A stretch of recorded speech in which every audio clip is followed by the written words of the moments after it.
Nós estaremos encerrando hoje, permitindo o Senhor, o Evangelho de Mateus. Nós vamos terminar o capítulo 27 e vamos começar e terminar também o capítulo 28. Eu gostaria de antes fazer a nossa costumeira revisão da parte que nós vimos do capítulo 27 do Evangelho de Mateus. Abra sua Bíblia no capítulo 27 do Evangelho de Mateus.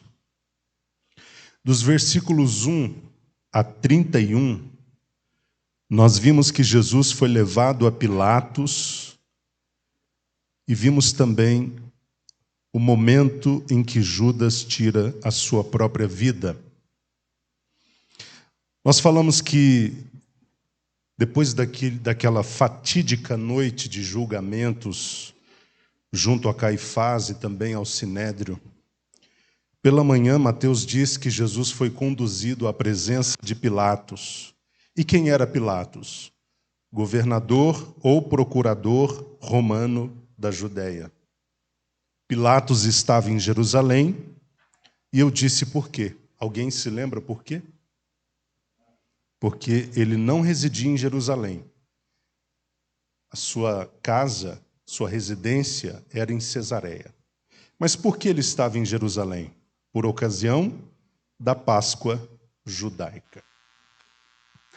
Mateus diz que Judas se aproximou dos chefes, dos sacerdotes e dos anciãos com remorso, não arrependido, mas com remorso, para devolver as 30 moedas de prata que ele negociou com eles para entregar Jesus. E os chefes religiosos não aceitaram, ou melhor, não fizeram caso daquilo que Judas disse. Ele disse que havia traído um sangue inocente, ele havia entregue um homem que não merecia, mas como os religiosos não fizeram caso daquela justificativa, ele lançou as moedas de prata ao chão e foi se enforcar. Os chefes dos sacerdotes e os anciãos deliberaram sobre o que fazer com aquele recurso e decidiram comprar um terreno para lá fazer um cemitério para os estrangeiros ou um cemitério para os gentios. Mateus retorna para a cena de Jesus diante de Pilatos, onde ele é questionado se ele era ou não ser o rei dos judeus, se ele era ou não rei dos judeus, e a sua resposta a Pilatos foi: tu dizes, ou seja, você está certo, eu confirmo a sua declaração. A cena de julgamento prossegue até que Pilatos resolve entregar Jesus Cristo para ser torturado. Nós vimos que antes disso, uma série de outros acontecimentos ocorreram, nós não vamos recapitular todos, porque senão nós gastaremos muito tempo, mas os irmãos podem acessar o conteúdo da quarta passada lá no YouTube, os irmãos verão tudo que foi mencionado e tratado. Foi uma longa sessão de julgamentos. Finalmente, Jesus Cristo ele foi sentenciado à morte por crucificação. Ele foi açoitado, ele foi violentado, ele foi desrespeitado, ele foi exposto às mais duras situações de sofrimento, mas suportou até o final, porque esse era o propósito de Deus. Dos versículos 32 a 56, nós temos o episódio da crucificação. Jesus estava caminhando em direção ao Gólgota, que é o Monte Caveira, o Monte da Caveira, onde seria crucificado. E no caminho, já cansado e exausto, não suportando mais levar aquela peça de madeira chamada patíbulo, que eu expliquei na quarta-feira passada, os soldados romanos intimaram um homem de Cirene, chamado Simão, a ajudar Jesus a carregar essa peça da cruz, esse patíbulo. Eu expliquei aos irmãos que os romanos eles tinham essa autoridade de forçar os judeus ou qualquer pessoa a fazer qualquer coisa a partir do momento que eles estendessem a ponta da sua lança e tocasse os ombros de qualquer que fosse a pessoa. A partir dali, ela teria a obrigação de cumprir a próxima determinação. Então, Simão não carregou a cruz porque se sentiu necessariamente condoído com a situação de Jesus, mas porque foi obrigado a princípio. Jesus carregou então a sua cruz até o lugar da caveira e lá ele foi levantado entre dois criminosos, um à sua esquerda e outro à sua direita. E as pessoas passavam por ali zombando de Jesus. Olha, você não diz ser o Filho de Deus, você não é o Salvador, salvou tantas pessoas, então salva-te a ti mesmo. Mas Jesus permaneceu firme no seu propósito, não quis descer da cruz, nem pediu ajuda para que alguém o descesse da cruz, no caso, os anjos. Ele permaneceu firme no seu propósito, ele foi até o final, e no apogeu do seu sofrimento, ele disse a Deus, Eloi, Eloi, lama sabachthani, que significa Deus meu, por que me desamparastes? Isso porque naquele momento ele estava sentindo o peso da ira de Deus, porque todos os pecados de todos os homens estavam lhe sendo imputados. E por último, nós vemos quando ele entrega o seu espírito. Apesar de Mateus não usar essa expressão de que o seu último brado foi entregando o seu espírito, nós vemos, com base nos demais evangelhos, que foi isso que ele disse. Depois de entregar o seu espírito, ele confirma, está consumado, está terminada a obra que eu comecei. Depois que ele morreu, nós vemos Mateus declarando o que aconteceu. O véu do templo se rasgou de alto a baixo, a terra estremeceu e fenderam-se as rochas, e os sepulcros se abriram, e os corpos dos santos mortos foram ressuscitados após a ressurreição de Jesus. Hoje nós vamos do versículo 57 a 66 para terminarmos o capítulo 27 e vamos entrar no capítulo 28. Tudo bem até aqui, queridos? Então vamos ler.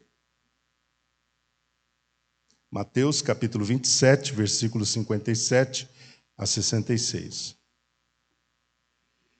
Ao pôr do sol chegou um homem rico de Arimateia por nome José, o qual havia se tornado discípulo de Jesus. Teve ele uma audiência com Pilatos para pedir-lhe o corpo de Jesus, e Pilatos ordenou que lhe fosse entregue. Então José tomou o corpo e o envolveu com um lenço limpo de linho, e o colocou em um sepulcro novo, o qual ele próprio havia mandado cavar na rocha. E fazendo rolar uma grande pedra sobre a entrada do sepulcro, retirou-se. Estavam ali assentadas em frente ao sepulcro Maria Madalena e a outra Maria. No dia seguinte, isto é, no sábado, reuniram-se os principais sacerdotes e os fariseus e foram até Pilatos e argumentaram: Senhor, recomendamo-nos de que aquele enganador, enquanto vivia, prometeu, passado 3 dias ressuscitarei.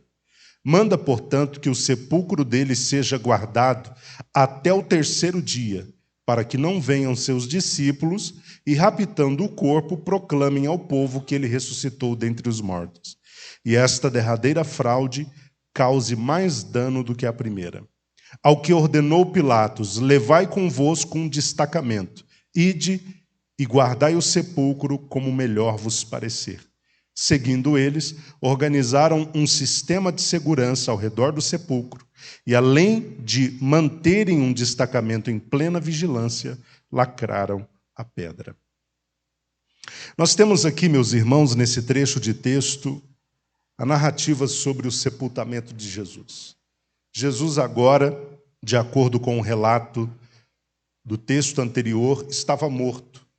Já havia entregue o seu espírito, já havia cumprido sua missão e agora estava morto, pregado na cruz. Ao final da tarde, E quando o texto fala ao final da tarde, isso pressupõe que era entre 15 e 18 horas, um homem rico chamado José de Arimateia, que era da região ou da cidade de Arimateia, que havia também se tornado discípulo de Jesus, foi até Pilatos e pediu para que Pilatos o autorizasse a enterrar ou sepultar o corpo de Jesus. Obviamente, José tinha esse acesso a um homem da magnitude de Pilatos, porque José de Arimateia era um homem rico e, portanto, um homem também influente. O texto nos mostra que José, com todo o cuidado e carinho, ele tomou o corpo de Jesus, tratou de retirá-lo da cruz e o envolveu num lençol de linho. Imagine, os irmãos, o preço desse tecido, porque, como eu disse, naquele tempo, o tecido não era tão barato quanto hoje. Até hoje o linho não é tão barato. As irmãs talvez possam falar sobre isso melhor do que eu. Mas 1 metro de linho, o metro do pano de linho não é barato até hoje. Imagine naquele tempo. Então ele teve o cuidado de utilizar um tecido de alto custo para envolver o corpo de um morto. Mas por que ele decidiu gastar tanto dinheiro nesse procedimento? Por causa do seu apreço por Jesus. Por causa do seu amor, do seu carinho por Jesus. Então ele tomou um lençol de linho e envolveu o corpo de Jesus Cristo. Interessante que João, no seu evangelho, no capítulo 19, versículos 39 e 40, ele acrescenta uma informação. Ele diz que foi com a ajuda de Nicodemos que José preparou o corpo de Jesus. Então José levou o lençol de linho e Nicodemos levou consigo quase 100 arretéis de um composto de mirra e aloés. Tratava-se também de uma mistura de um composto muito caro, de alto valor agregado. Então, tanto José de Arimateia, que era um homem de posses, um homem influente e rico, quanto Nicodemos gastaram muito ali no processo de preparação do corpo de Jesus para o sepultamento. José mandou colocar o corpo de Jesus num sepulcro, o que diz o texto? Novo. Isso quer dizer que ninguém nunca antes havia sido sepultado ali. José... Oi? Acabou sendo exclusivo de Jesus naquele primeiro momento, porque ninguém havia sido sepultado ali.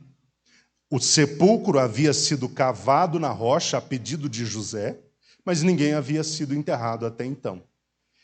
Então, por ocasião da morte de Jesus, ele foi alocado por José de Arimateia para que o seu corpo fosse sepultado lá. E o texto diz também que, além do sepulcro ser novo, Jesus estreou aquele sepulcro. O texto também diz que uma grande pedra foi arrolada para fechar a entrada e, automaticamente, a saída daquele sepulcro. Como era um homem rico, José, ele tinha muito recurso financeiro para ter um sepulcro em Jerusalém. Ter um sepulcro em Jerusalém naquele tempo demandava muito poder aquisitivo. E a família de Jesus não tinha esse poder aquisitivo. A família de Jesus era da região da Galileia. E por serem de lá, e por não serem ricos, e por terem pouca influência, não conseguiriam requerer de Pilatos o corpo de Jesus. Eles não conseguiriam. Mas José de Arimateia, sendo rico, sendo influente, tendo condições de ter um sepulcro na cidade onde Jesus morreu, pôde requerê-lo de Pilatos. Após o enterro de Jesus, o versículo 61 nos mostra nominalmente 2 mulheres que foram até lá. Quais são elas? Quem estava lá? Maria Madalena e a outra Maria. Que Maria é essa? Essa outra. É provável, com base nos evangelhos, que é Maria, mãe de Tiago. Tá? Maria, mãe de Tiago. Estavam as duas mulheres, mas apenas elas, com base no relato dos outros evangelistas, vemos que não apenas as duas. Mas o texto de Mateus menciona duas. Tá? Mas, irmãos, a gente não pode achar que pelo fato de Mateus só mencionar o nome de duas mulheres, só elas estavam lá. Ele faz questão de mencionar o nome destas duas Marias. A Maria, a outra, e a Maria Madalena. Mas não significa, de modo nenhum, que apenas elas estavam lá frente ao sepulcro. O que nós podemos quase que declarar com certeza é que não haviam discípulos homens. Porque eles fizeram o quê? Perna para que te quero, abandonaram Jesus. Né? Pelo menos os outros evangelhos não dão notícia da presença de qualquer que fosse o homem lá. Mas mulheres, sim, tinham várias. No sábado, o que aconteceu? Os chefes dos sacerdotes e os fariseus reuniram-se numa audiência com Pilatos. E por que eles fizeram isso? Versículos 62 até 66. Qual o propósito desta audiência com Pilatos? Eles quiseram requerer de Pilatos uma guarnição mais robusta para o sepulcro de Jesus. Ou seja, eles foram pedir a Pilatos que reforçasse a parte da segurança do sepulcro, porque, segundo eles, era bem possível que os discípulos fossem até o sepulcro, roubassem o corpo de Jesus para depois alegar que a sua promessa de ressurreição se cumpriu. Entenderam?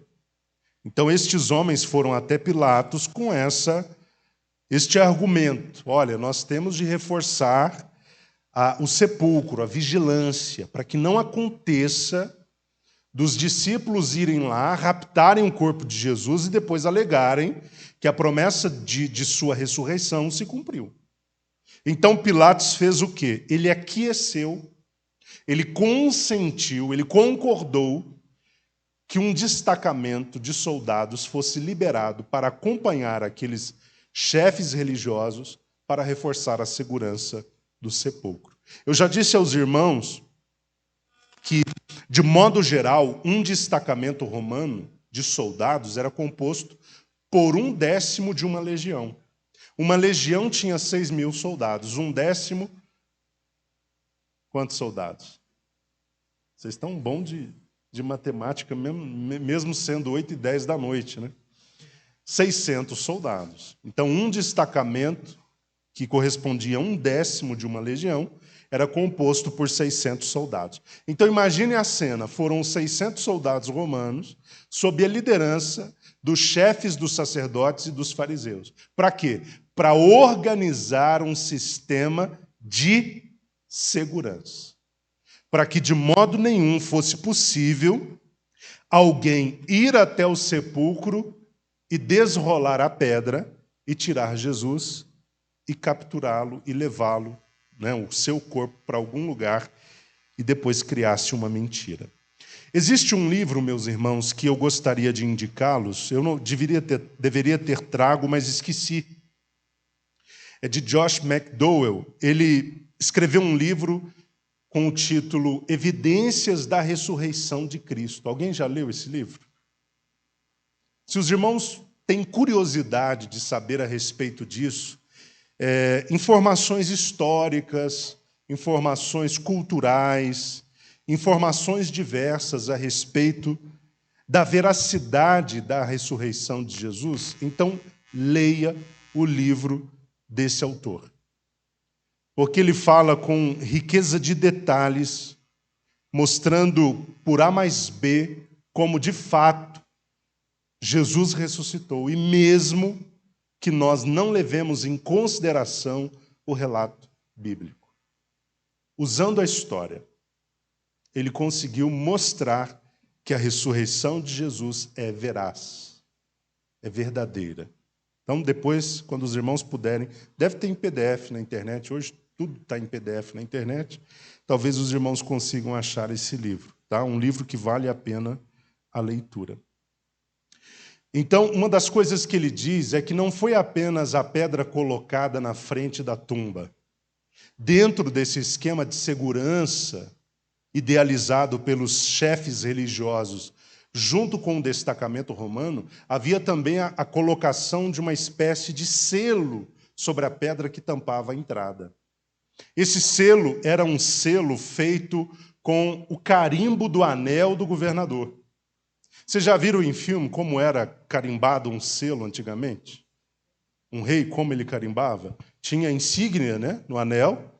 Eles colocavam uma espécie de pasta, né, na carta, por exemplo, e depois o rei, para selar aquilo, vinha com o seu anel e selava. Entende? Então ninguém poderia violar aquela correspondência. O mesmo aconteceu em relação àquela pedra. Havia o selo romano com o carimbo do governador. Não poderia ser violado de forma nenhuma. Qualquer pessoa que tentasse violar aquele túmulo morreria. Para os irmãos terem uma ideia. Então, apesar dos evangelhos não retratarem isso, historicamente falando, é uma das coisas que McDowell cita, de que foi feito. O selo romano foi colocado ali sobre a pedra de entrada e que, se ele fosse violado, isso traria muitos problemas e culminaria na morte de quem violou. Então, o sistema de segurança era forte realmente. Um destacamento de 600 soldados, o selo romano, a pedra pesada.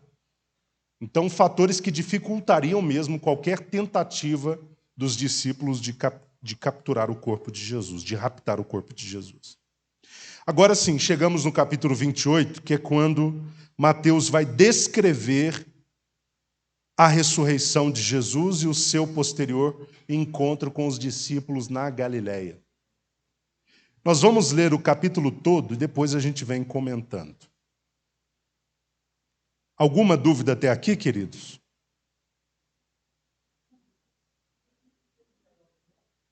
Velório? Não.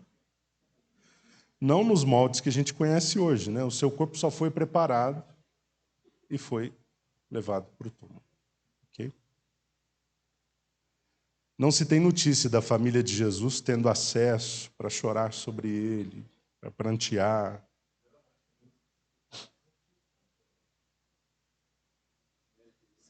Exatamente. Era uma morte típica de escravos, né? De pessoas pouco consideradas na sociedade. Capítulo 28. Vamos ler então os 20 versículos do capítulo.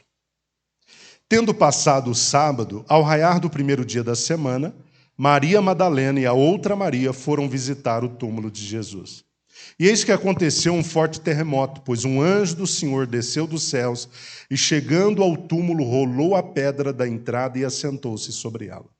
O anjo tinha um aspecto de um relâmpago e suas vestes eram alvas como a neve. Os guardas foram tomados de grande pavor e ficaram paralisados de medo como mortos. Contudo, o anjo dirigiu-se às mulheres e lhes anunciou: não temais vós. Sei que viestes ver a Jesus que foi crucificado, mas aqui ele não está. Foi ressuscitado como havia dito. Vinde e vede vós onde ele jazia.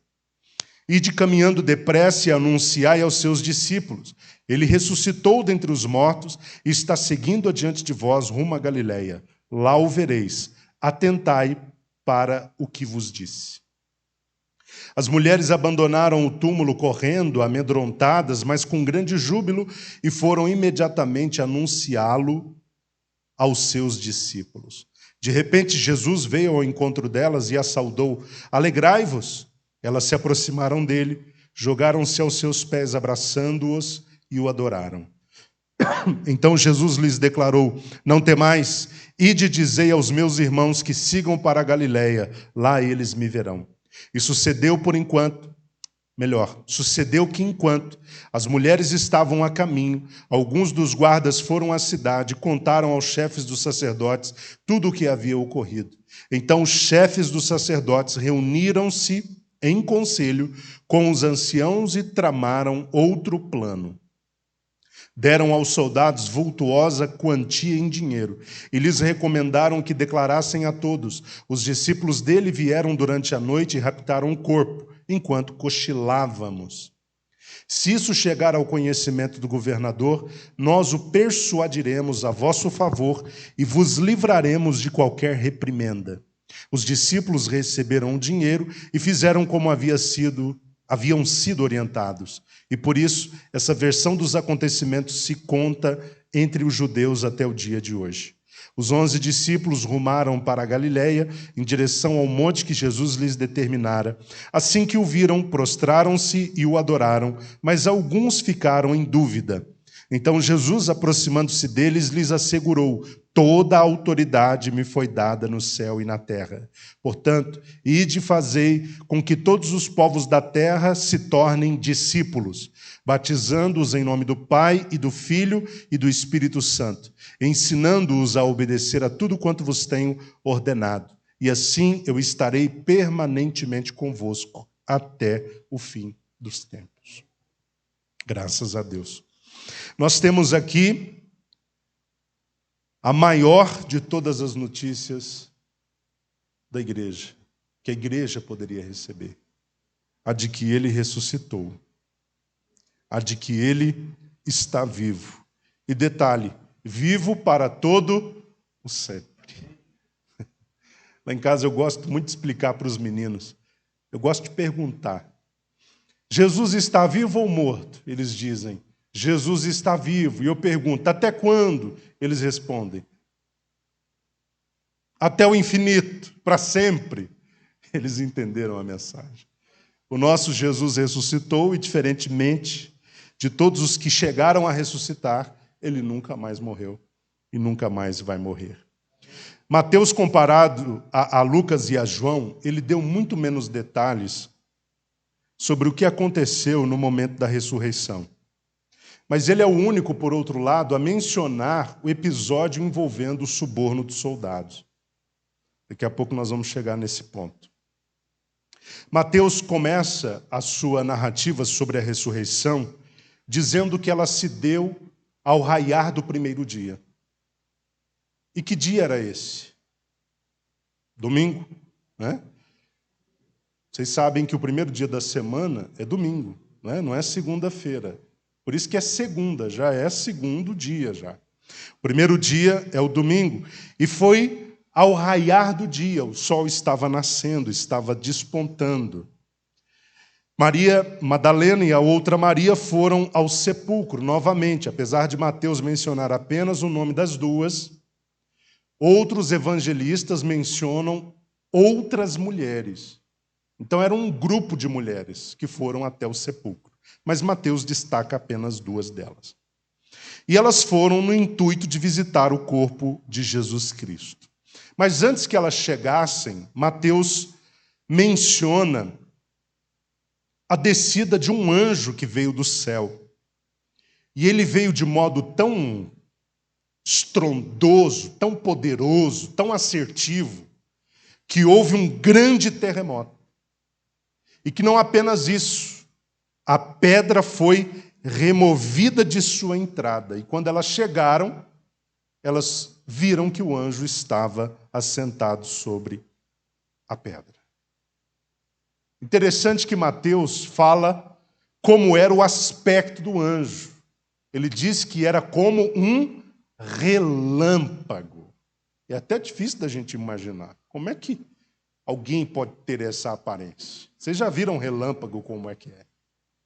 Ele tinha a aparência, o aspecto de um relâmpago e as suas vestes eram brancas como a neve. Eu imagino que as vestes deste anjo eram vestes que tinham um branco que a gente não conhece.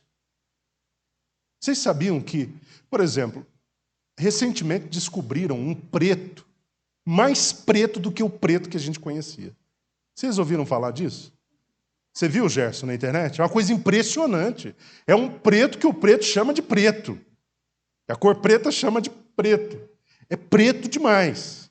Eu imagino que é o mesmo caso da cor branca, que era a cor da vestimenta daquele anjo.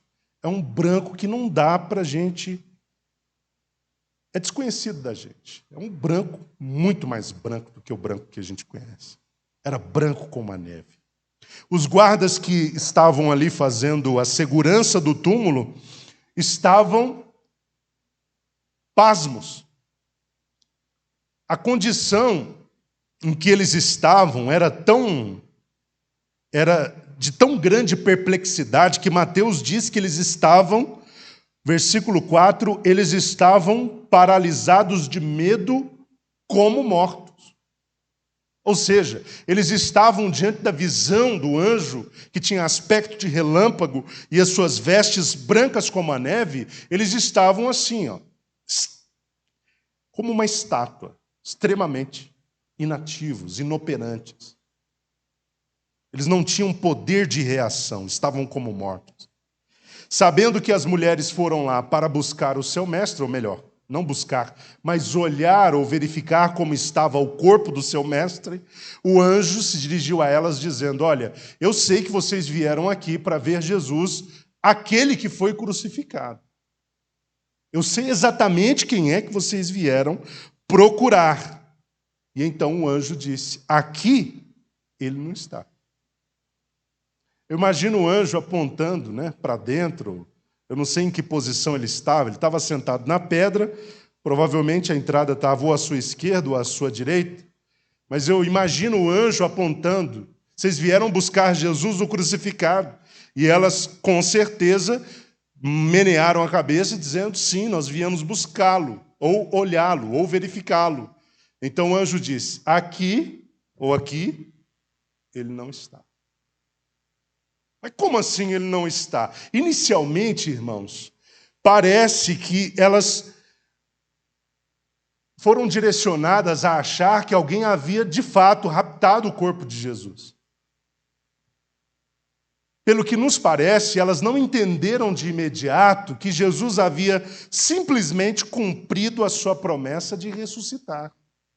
Elas ficaram desesperadas e, pelo visto, elas nem ouviram a última parte da boa nova, que foi quando o anjo disse: ele não está mais aqui, porque ele já ressuscitou. Parece que essa última parte elas não ouviram. Isso com base no relato dos outros evangelistas. A forma como elas saem desesperadas, a forma como elas saem desalentadas, de certo modo, com medo, dá a entender que elas nem escutaram essa parte final da notícia. Foi ressuscitado, como havia dito. Porque elas já trataram de diante do assombro daquela visão do anjo, de diante do fato de olharem para dentro do túmulo, não verem Jesus ali com o seu corpo exposto, elas saíram correndo e provavelmente não escutaram essa última parte da notícia. Sabe por que eu digo isso, irmãos? Porque, com base na narrativa de outros evangelistas, quando elas chegaram para falar com os discípulos, elas alegaram que era bem provável que alguém tinha invadido a sepultura e levado o corpo de Jesus. Mas como assim? O anjo disse que ele havia ressuscitado. Vocês estão entendendo? Porque é bem provável que ali, naquela situação, elas não tenham escutado com toda clareza a última parte da informação que o anjo quis passar a elas. Aqui ele não está. Foi ressuscitado. Duas coisas me chamam a atenção. Primeiro, a expressão de Mateus: foi ressuscitado. Segundo, como havia dito. Então vejam, foi ressuscitado por quem? Se Mateus está dizendo foi ressuscitado, significa que ele sofreu a ação de alguém. Alguém agiu sobre ele, trazendo-o de volta à vida. Com base no Novo Testamento, naquilo que nós temos nas epístolas, nós sabemos quem levantou Jesus da sepultura. Paulo diz que foi Deus, mas o mesmo Paulo diz que foi o Espírito Santo também. Então, tanto o Pai quanto o Espírito Santo trataram de ir até lá onde estava o corpo morto de Jesus e fazê-lo retornar à vida, tanto o Espírito quanto o Pai. A Bíblia diz em Atos dos Apóstolos que as ânsias da morte foram soltas, porque não era possível que ele fosse retido por elas. Então Jesus ele foi ressuscitado pelo Pai e pelo Espírito Santo. Eu imagino o Pai e o Espírito ali, naquele momento. Está na hora. Vamos levantar o filho. É uma coisa sobrenatural, irmãos. A gente viaja na maionese pensando em como pode ter sido isso. O Pai ali naquele diálogo com o Espírito dizendo que chegou o momento, está na hora de levantá-lo. E os dois levantando Jesus, o Filho, da sepultura. E segundo, como havia dito, Mateus está fazendo questão aqui de asseverar que a sua promessa se cumpriu. Jesus disse diversas vezes, eu vou morrer, mas eu vou ressuscitar ao terceiro dia. Não era novidade. Só que o problema é que nem mesmo os discípulos pareciam acreditar que isso fosse possível. Por mais que Jesus batesse na tecla, o Filho do Homem vai ser entregue na mão dos homens, ele vai morrer, mas ele vai ressuscitar ao terceiro dia. Mas era algo muito inconcebível para a mente daqueles homens. Mas ele cumpriu. Ele fez como havia dito. Ele ressuscitou ao terceiro dia. Em seguida, o texto mostra que o anjo recomendou algo às mulheres. E qual foi a recomendação? Retornem com essa boa notícia aos demais irmãos, ou aos demais discípulos, e diz a eles que eles devem ir para a Galiléia, porque lá Jesus vai se encontrar com eles.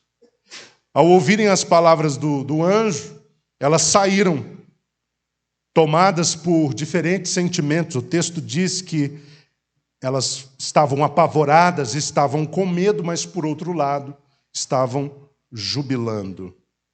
Elas retornaram para anunciar aos discípulos o que havia acontecido. Quando, de repente, aqui, de acordo com o relato de Mateus, elas foram surpreendidas por alguém. E quem foi? O próprio Jesus Cristo.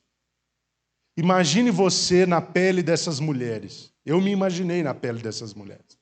Voltando para contar aos demais irmãos que ele havia ressuscitado, que deveríamos todos ir para a Galiléia para nos encontrarmos com ele, e de repente Jesus aparece no caminho.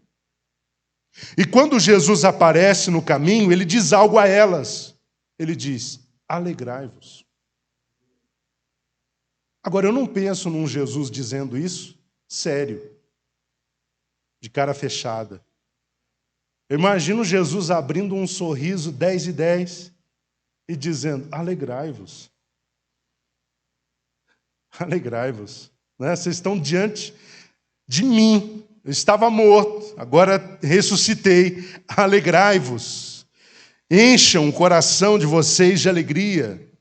É o mesmo que eu creio que o Senhor quer que a gente faça ainda hoje, que a gente encha o nosso coração de alegria em saber que Ele não está mais morto, mas Ele está vivo e vivo para todo sempre e promete também dar vida àqueles que morrerem ou estiverem mortos na ocasião da sua vinda.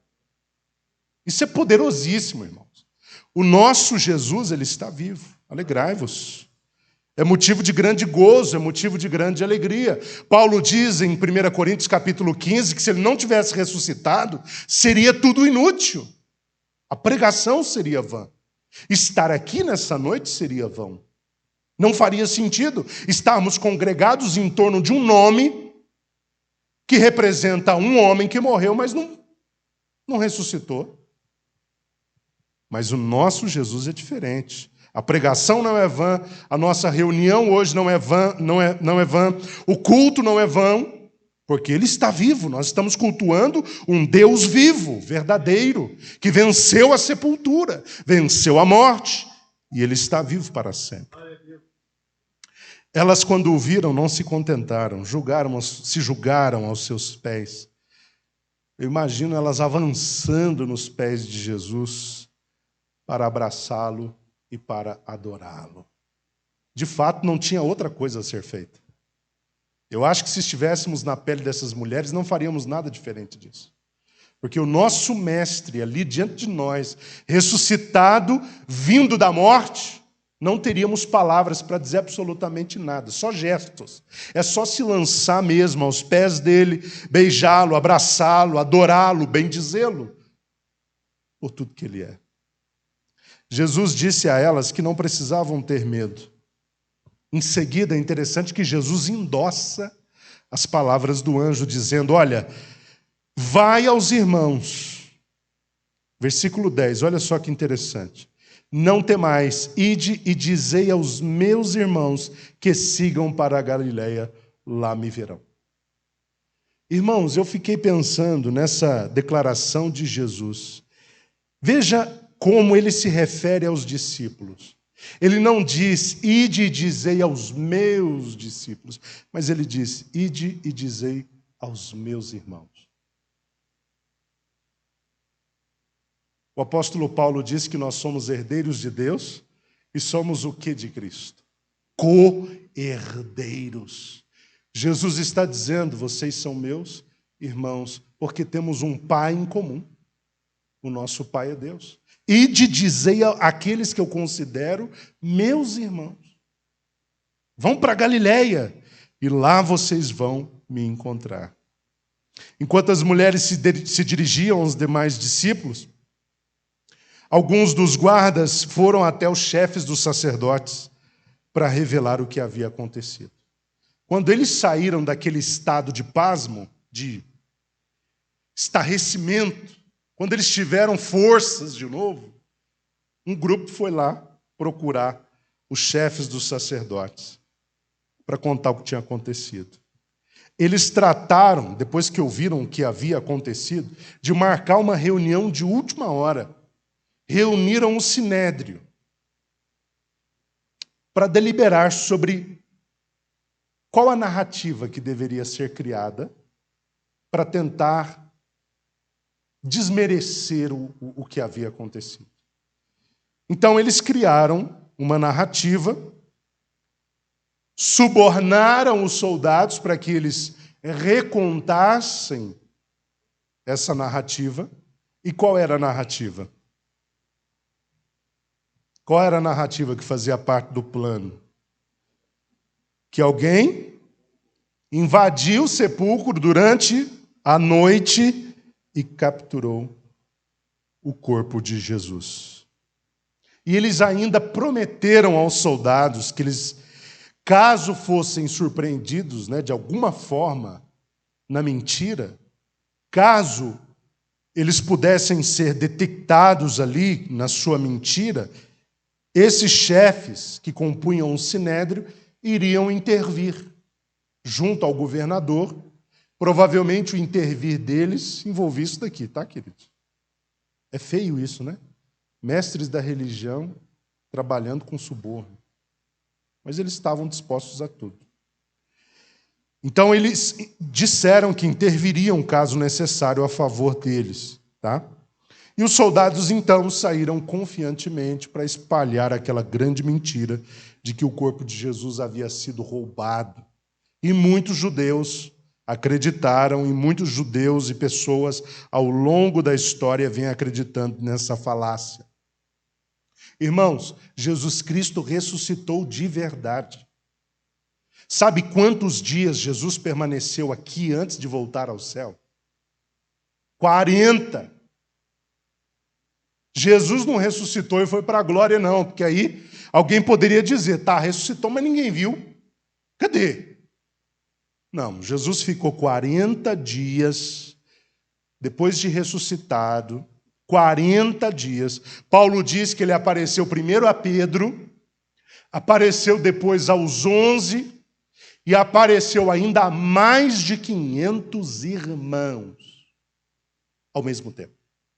500 irmãos ao mesmo tempo. Isso coloca por terra aquela lenda de que os crentes daquele tempo, eles tiveram uma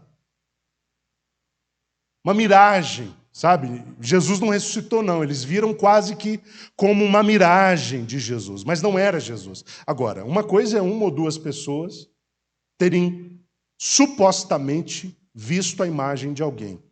Agora, 500 pessoas verem a mesma pessoa? Não. Isso, além disso, Jesus ainda, depois de ressuscitado, comeu com os discípulos. Miragem não come. Fantasma não come. Uma criação da mente humana não se alimenta. Mas Jesus se alimentou, Jesus esteve com eles, Jesus conversou com eles, permaneceu entre eles 40 dias, e quando ele resolveu voltar para o Pai, ele o fez à vista de todos. Então não há a menor possibilidade de que Jesus não tenha ressuscitado. De fato, ele ressuscitou. Hoje, o túmulo de Jesus em Jerusalém continua vazio, como sempre esteve depois da sua ressurreição. Eu nunca fui em Israel, mas permitindo o Senhor, quem sabe um dia, e quem sabe os irmãos também possam ir. O lugar do sepulcro, que não se sabe exatamente se é de verdade o lugar onde Jesus foi sepultado, está lá, vazio, e a plaqueta está lá dentro, dizendo ele não está aqui, ele já ressuscitou. Então, o nosso Senhor está vivo, graças a Deus por isso. Voltando agora para a cena dos discípulos, Mateus diz que eles cumpriram a ordem e foram para a Galileia. E foram para o monte que havia na Galileia e no qual Jesus se encontraria com eles. E quando eles viram Jesus, o texto diz que eles o adoraram. Mas Mateus também pontua que alguns duvidaram. Alguns adoraram, ou melhor, eles adoraram, mas alguns duvidaram. Esse aparecimento de Jesus aos 11 na Galileia não exclui a possibilidade dele ter aparecido não só a eles naquele momento. O que eu quero dizer com isso é que naquele momento na Galileia, é bem provável que Jesus tenha aparecido aos 11 e àqueles 500 irmãos que Paulo menciona lá em 1 Coríntios 15, 6. Por quê? Porque a Galileia era o lugar onde mais se tinha cristão, seguidor de Jesus naquele tempo. Era na Galileia. Era o polo, entre aspas, do cristianismo. Então não era difícil, nem improvável, que ali, quando Jesus se encontra com os seus irmãos na Galileia, ele o tivesse feito, tanto com os 11, quanto com os 500, ou os mais de 500 irmãos. É provável que aqueles que o adoraram tenham sido inicialmente os 11, os que duvidaram talvez estivessem entre a multidão dos 500, não sabemos exatamente. Ou pode ser que sim, entre os 11, alguns deles ficaram com dúvida. A gente não sabe, o texto não dá esse detalhamento. Mas o que eu queria pontuar é isso, que o fato de Mateus mostrar que Jesus apareceu aos discípulos quando eles estavam lá no monte, na Galileia, não exclui a possibilidade de, junto desse momento em que ele apareceu aos 11, ele também ter aparecido aos mais de 500 irmãos. Deu para os irmãos entenderem? Como eu disse, a Galileia era o lar da maioria dos discípulos de Jesus. E era o melhor lugar para se reunir uma multidão desse tamanho. Tá? Mais de 500 irmãos. Aproximando-se deles, o que Jesus fez? Ele deu uma grande declaração sobre sua autoridade e poder. Ele diz, toda a autoridade me foi dada. E ele diz onde toda a autoridade lhe foi dada. No céu e também na terra. Ele ressuscitou com poder e autoridade. E aqui ele está reafirmando isso. Tenho toda a autoridade, tenho todo o poder, seja no céu, seja na terra. E depois de ter reafirmado o seu poder e autoridade, ele comissiona os seus discípulos. Ele dá aos discípulos uma missão. E qual foi a missão dada aos discípulos? Versículo 19. Ide e fazei discípulos de todos os povos da terra. Irmãos, o propósito de Deus envolve nações. Deus quer salvar nações, Deus quer salvar povos inteiros. A Bíblia diz que lá no céu nós teremos pessoas de todas as tribos, línguas e nações estarão reunidas lá. Porque o propósito de Deus é alcançar as nações. Quando Deus chamou Israel, chamou para ser luz das nações. Quando Deus chamou, na pessoa de Jesus, a igreja, chamou a igreja também para o mesmo propósito, de ser luz das nações. Então, qual é o trabalho da igreja? Iluminar a terra, mostrando as boas novas da salvação e persuadindo os homens a Deus. O trabalho da igreja consiste nisso, ir e fazer discípulos de todas as nações da terra. Vejam que Jesus não pede aos discípulos que formassem novos seguidores, mas ele pede e recomenda e adverte e ordena aos discípulos que formassem outros discípulos. Os irmãos sabem bem a diferença entre um mero seguidor de Jesus e um discípulo de Jesus. O seguidor de Jesus está com Jesus quando está favorável. O seguidor de Jesus está com Jesus quando se sente abençoado por ele. Ah, Jesus está me dando saúde, estou com o Senhor, Jesus. Jesus está me guardando do mal, estou com o Senhor, Jesus. Jesus está me dando emprego, estou com o Senhor, Jesus. Jesus está guardando minha casa, estou com o Senhor, Jesus. Jesus está operando milagres na minha vida, na minha família, na minha história. Ele está fazendo coisas extraordinárias. Estou com o Senhor, Jesus. Mas quando a coisa vira ao avesso, e aparentemente não vem bênção nenhuma, não vem emprego nenhum, não vem sucesso nenhum, não vem saúde nenhuma. Ué, mas, Senhor, e aí? O Senhor me deixou aqui a ver navios? Não quero mais o Senhor. Não é isso que muita gente faz? Sejam sinceros. Não é isso que muita gente faz? Quer se aproximar de Jesus simplesmente para se beneficiar dele? Esse é o mero seguidor. Agora, quem é o discípulo? É aquele que se aproxima de Jesus para ter relacionamento com Jesus. Para tê-lo como seu Senhor. Para tê-lo como seu Deus. E quando a gente se relaciona com Jesus na condição de servos e ele na condição de Senhor, independe do que ele vai fazer ou não. Independe do que ele vai dar ou não.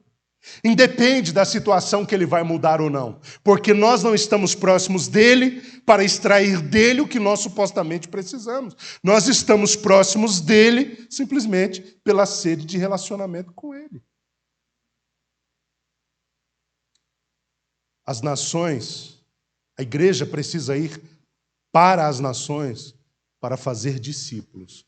Pessoas que, uma vez que aderiram à fé em Jesus Cristo, permaneçam até o final nessa fé. E mais do que isso, inspirando a mesma fé em outras pessoas. Essa é a nossa missão. É permanecer em Jesus. Eu fico preocupado com as pessoas que se achegam à igreja hoje em dia. Porque elas estão atrás de um favor de Deus. Deus favoreceu, perna para que te quero. Vou seguir minha vida. A coisa ficou feia, vou voltar para Jesus. Deu tudo certo, vou esquecer Jesus. Isso não é ser discípulo. O discípulo está na presença do Senhor, independente das circunstâncias, independente das bênçãos que Ele dá ou não. E nós devemos formar pessoas com essa mentalidade, a mentalidade de discípulos. Amém, meus irmãos? Amém. O nosso desafio hoje é exatamente esse. É ir contra a correnteza, porque a maioria está querendo ter seguidor. Nós não estamos atrás de seguidores, nós estamos atrás de discípulos.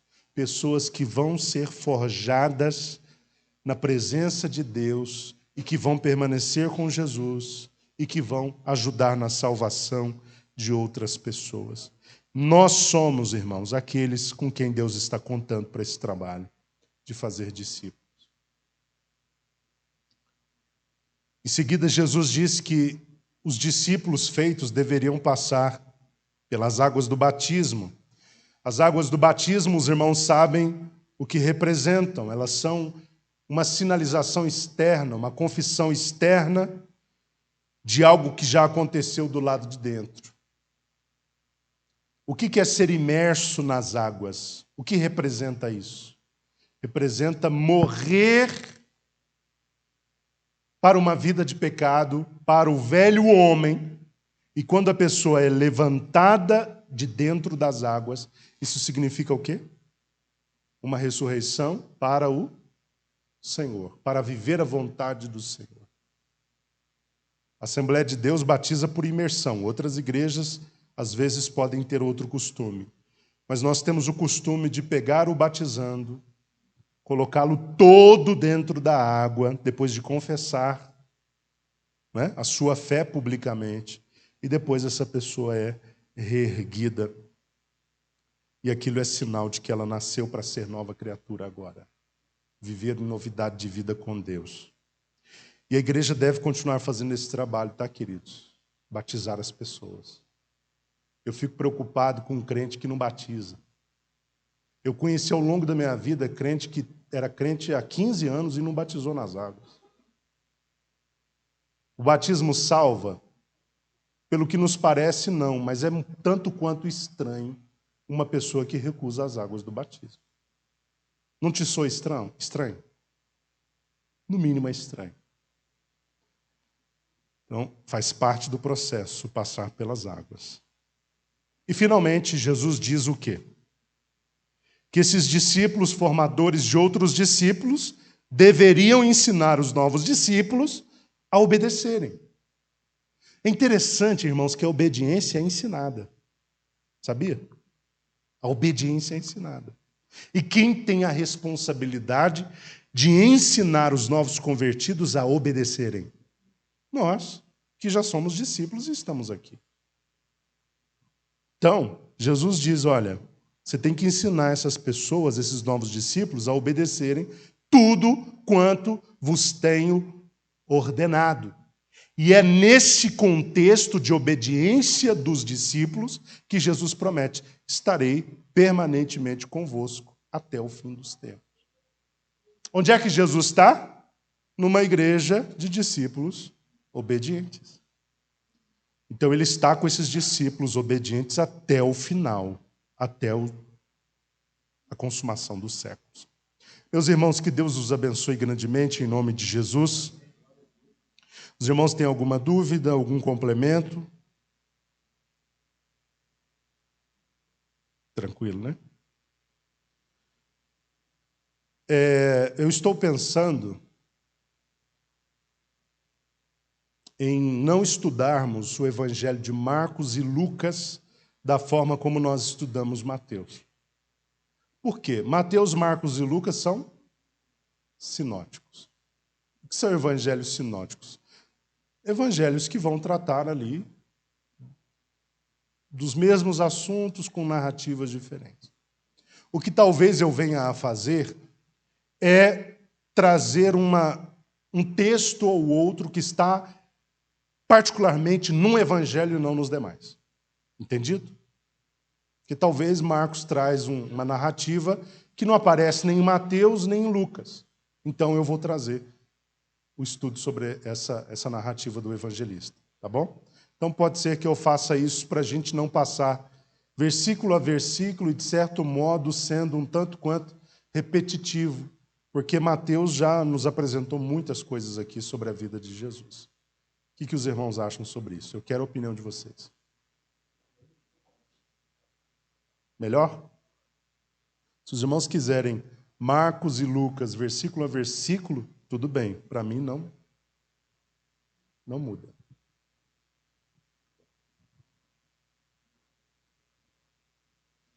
Hein, irmãos? Temos 5 minutos para decidir.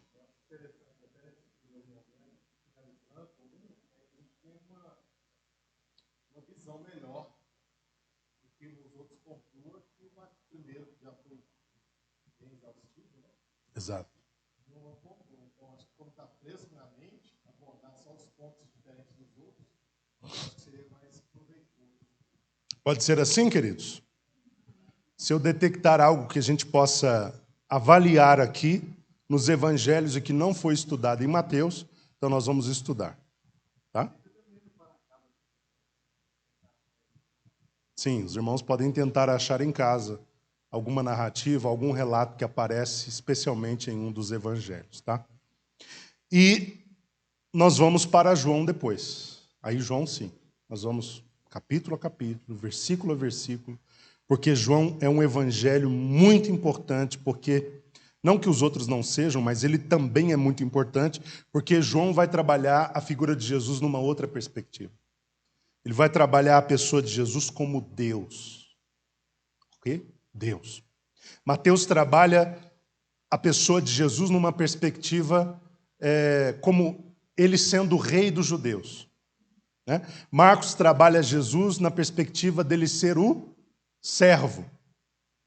Lucas trabalha a figura de Jesus como sendo o filho do homem. Então Lucas, até por ele ser médico, talvez um pouco mais racional, ele focou na pessoa de Jesus como homem. Agora João não. João já começa o evangelho dizendo, no princípio era o verbo estava com Deus, o verbo era Deus. E ele vai trabalhar o evangelho nessa perspectiva, da divindade de Jesus.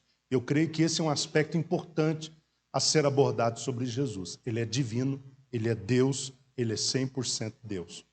Então nós vamos, sem dúvida alguma, tratar o evangelho de João de ponta a ponta posteriormente. Amém, meus irmãos? Hoje eu estou com muita pesquisa de opinião, né? Mas como tem sido esse método? Está sendo de algum modo proveitoso? Os irmãos querem uma outra forma de ensino? Pode ser sincero. Está ajudando, não está? É melhor temáticas? Vamos falar de fé, a gente passa um mês falando de fé. Vamos falar de esperança, passa mais um mês falando de esperança.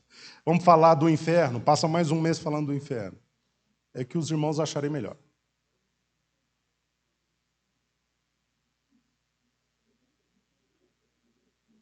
A Bíblia toda?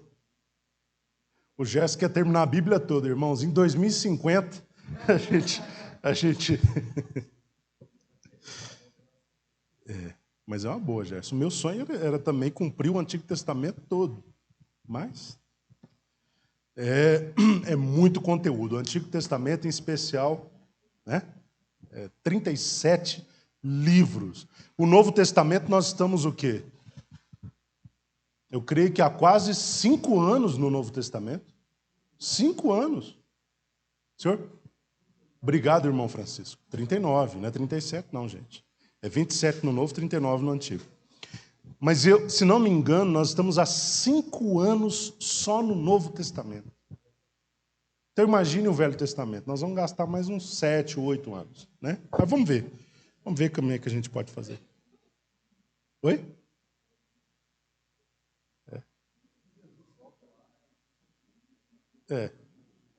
Desculpa. Sim, pode também. A gente pode adotar o estudo de alguns livros do Antigo Testamento. Né? Salmos. Os profetas. Já estudamos Malaquias, exato. A gente pode dividir o estudo por profetas, os menores, né? Depois os maiores, que tem mais volume profético. Enfim, nós vamos pensar direitinho aí. Mas eu gostaria que os irmãos me dessem esse feedback, porque nós queremos um ensino que realmente alcance o seu coração e a sua mente. Nós não queremos algo que seja desinteressante. Porque não tem coisa... Eu me lembro da faculdade, nós ainda temos 3 minutos. Eu me lembro da faculdade, irmãos, aula de química para mim era um parto. Por quê? Não me interessa o conteúdo, entendeu? E nem a metodologia didática da professora na ocasião. Então, nós queremos que tanto a metodologia quanto o conteúdo sejam interessantes para que os irmãos possam se alegrar em estar aqui nesse momento de aprendizado. Então, para que isso aconteça, eu preciso desse retorno dos irmãos. E os irmãos têm toda a liberdade, tá bom? De falar a melhor forma de alcançar você. Só um detalhe, como eu sempre tenho dito, nós estamos há 5 anos no Novo Testamento, mas sem uma reflexão exaustiva do texto. Os irmãos que gostam de estudar a Bíblia sabem, né, que se a gente for ser exaustivo, meu Deus, a Bíblia tem conteúdo para a vida toda. Então, mesmo sendo panorâmico o estudo, então já foram 5 anos, graças a Deus. Que Deus abençoe os irmãos, eu agradeço a parceria, o companheirismo, a presença dos irmãos aqui toda quarta-feira. Eu sei que às vezes é difícil, depois de um dia cansativo, trabalhoso, mas nós já temos o grupo dos irmãos aqui que são alunos frequentes, estão com frequência acima de 70%. Isso é bom, isso é bom. Continuem vindo e nós vamos continuar crescendo no conhecimento da palavra de Deus. Eu fico feliz em ver como essa congregação ela sente apreço pela palavra de Deus.